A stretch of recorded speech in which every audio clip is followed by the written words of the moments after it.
শ্রীকৃষ্ণ পদাবলী চ্যানেলে আপনাদের সকলকে জানাই আন্তরিক স্বাগত। আজ আমাদের পরিবেশন শ্রীমতী রাধারানীর লীলা কথা। সপ্তম অধ্যায়, ভূলোকে শ্রী রাধিকার আবির্ভাব। পৃথিবীতে শ্রীমতী রাধারানীর আবির্ভাব প্রসঙ্গে বিভিন্ন শাস্ত্রে ভিন্ন ভিন্ন বর্ণনা দেখা যায়। এর একটি কারণ হচ্ছে ভিন্ন ভিন্ন কল্পে বিভিন্ন রকমের আবির্ভাব ঘটেছে। গর্গমুনির কন্যা গার্গীকে পৌর্ণমাসী দেবী শ্রীমতী রাধারানীর যে আবির্ভাব তথ্য বলেছিলেন, সেই তথ্য শ্রীল রূপ গোস্বামী তার শ্রী ললিত মাধব গ্রন্থে বিবৃত করেছেন। এই আবির্ভাব সম্বন্ধে পৌর্ণমাসী বৃন্দা পর্বত বিশালায়তন হিমালয় পর্বতের প্রতি ঈর্ষান্বিত ছিল, কারণ হিমালয় পার্বতীকে তার কন্যা হিসাবে পাওয়ায় মহাদেব শিবকে জামাতা হিসাবে লাভ করার সুযোগ পেয়েছিল। বৃন্দা পর্বত এই জন্য এমন একজন সৌভাগ্যবতী কন্যাকে লাভ করতে চেয়েছিল মহাদেবকেও যুদ্ধে পরাস্ত করতে পারবে, এবং এইভাবে সে রাজেন্দ্র রাজা ধীরাজ পদ লাভ করতে পারবে। তার এই অভিলাষ পূরণের সংকল্প করে বৃন্দা পর্বত ব্রহ্মাকে সন্তুষ্ট করার জন্য কঠোর তপস্যা করতে থাকে।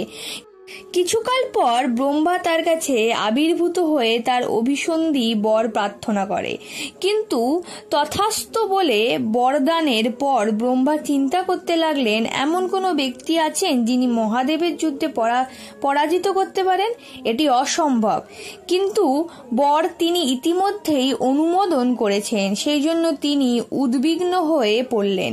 তারপর তিনি উপলব্ধি করলেন যে ভূলোকে ভগবান শ্রীকৃষ্ণের অপ্রাকৃত লীলা সংগঠিত করার সময় সমাগত হয়েছে কেবল তিনি মহাদেবকে রণে পরাজিত করতে পারেন।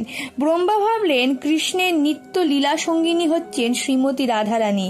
যদি বৃন্দা পর্বত শ্রী রাধারানীকে তার কন্যা হিসেবে লাভ করতে পারে, তাহলেই কেবল আমার বর ফলপ্রসূ হতে পারবে। কিন্তু কেমন করে সেটা ঘটতে পারে? শ্রীমতী কীর্তিদা রাধারানীর নিত্য মাতা, কিভাবে বৃন্দা তাকে কন্যা হিসাবে পেতে পারে?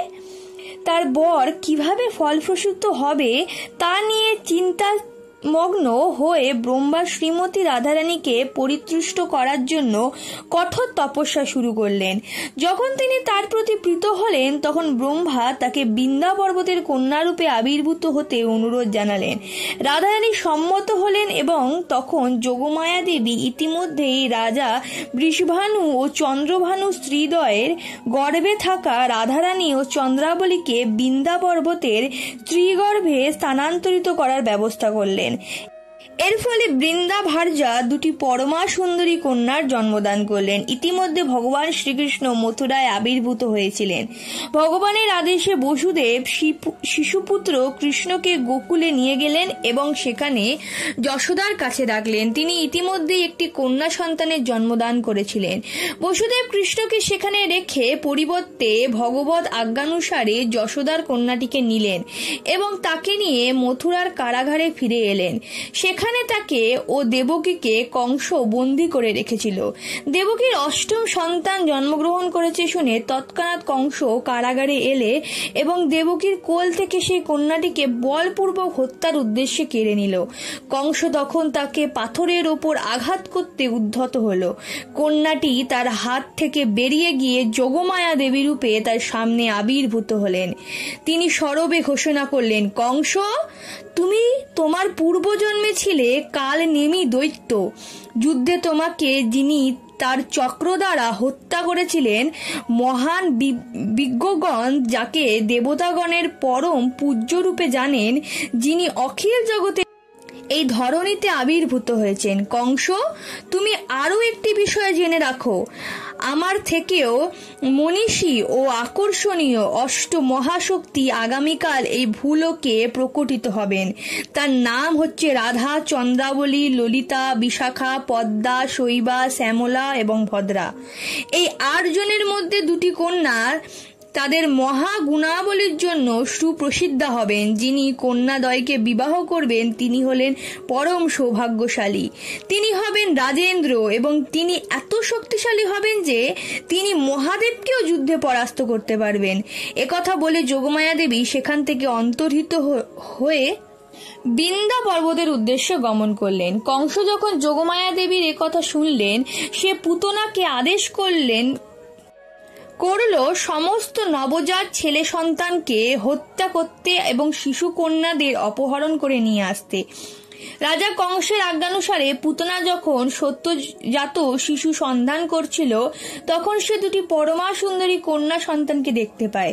বিন্ধ্যা পর্বতের স্ত্রী দুটি কন্যা সন্তানের জন্মদান করলে বিন্ধ্যা পর্বত শিশু কন্যা দুটির জন্য সংস্কার অনুষ্ঠানের আয়োজন করেন। এই দুই কন্যাকে যজ্ঞস্থলে রেখে একজন ব্রাহ্মণ যজ্ঞ অনুষ্ঠান করছিলেন। গগনচারী পুতনা যজ্ঞস্থলে দুই রূপবতী কন্যাকে দেখতে পেয়ে তৎক্ষণাৎ তাদেরকে ভূমি থেকে তুলে নিয়ে আকাশ মার্গে উড়ে পালাতে লাগলো। এতে বিন্ধ্যারাজ অত্যন্ত উদ্বিগ্ন ব্রাহ্মণকে এই রাক্ষসীকে মন্ত্র উচ্চারণে হত্যা করতে বললেন। রাজার আদেশে ব্রাহ্মণ মন্ত্র পাঠ করতে লাগলেন, যার ফলে আকাশচারী পুতনা ক্রমশ দুর্বল হয়ে পড়তে লাগলো। দুটি শিশু কন্যাকে ধরে রাখা তার পক্ষে অত্যন্ত কঠিন হয়ে পড়ল এবং তাদের একজনকে সে নিচে নদীতে ফেলে দিল। সেই নদীর বিদর্ভ রাজ্যের মধ্যে দিয়ে প্রবাহিত হচ্ছিল। বিদর্ভ রাজ ভীষ্মক এই কন্যাকে পেয়ে 5 বছর বয়স পর্যন্ত তাকে নিজের কাছে রাখলেন। সে সময়